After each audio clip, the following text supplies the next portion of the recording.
Stellantis could shutter some of its car brands by 2026 because this past weekend, Chief Executive Carlos Tavares has resigned from the company. And that's the maker of Jeep, Ram, Chrysler, Dodge, Alfa Romeo, Maserati, and Fiat, as the automaker battles a profit slump from weakened U.S. auto sales. And it's not just this quarter. It's been going on for a while.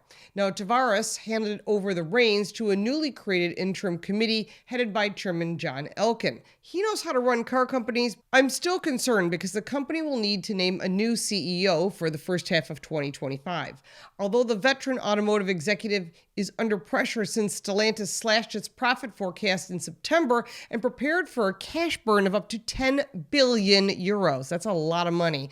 The automaker mostly blamed slowing sales and bloated inventories in its crucial North American market.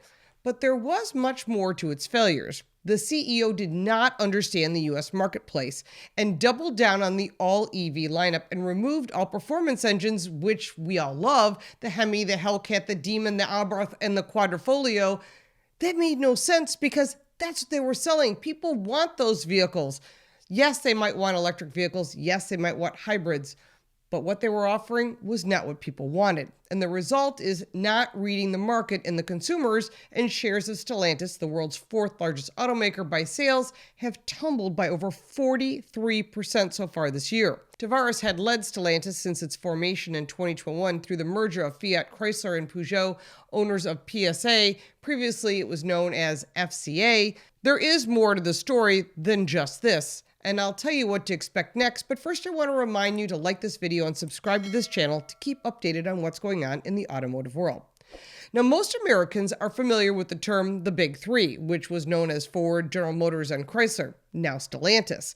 Now, Stellantis is now based in Belgium, making the current Big Three Ford, General Motors, and Tesla. Today, Stellantis operates a surprising 14 major auto brands worldwide, and in the U.S., its nameplates include Alfa Romeo, Chrysler, Dodge, Fiat, Jeep, Maserati, and Ram. In recent years, many of these brands have had some pretty major missteps, and Stellantis cut and lowered prices of entry-level vehicles and then cut their top performance brands for most of its vehicle lineup. The 2025 Chrysler lineup consists of entirely minivans, which is the Pacifica and the reborn Voyager, which is essentially a bare-bones trim of the Pacifica. You can't live on one brand with two models. Well, even worse, Fiat, reintroduced in the American market in 2012 model year after a long absence, has a lineup of vehicles in Europe, but in America it's down to one for 2025, a small little 500 Fiat 500e electric car, and many Fiat dealers have leftover 2023 Fiat 500X subcompact SUVs to sell,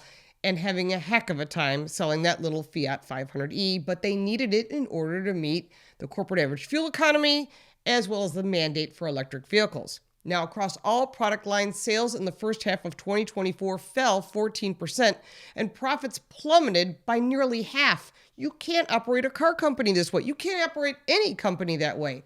Dealerships typically aim to keep about 60 selling days worth of cars in their lot. Much of the auto industry is close to that target in late 2024, although some trim levels and models are longer, but Stellantis brands are well over that, which means they made more cars than they are actually selling, and people aren't buying them because of the high interest rates and the low demand.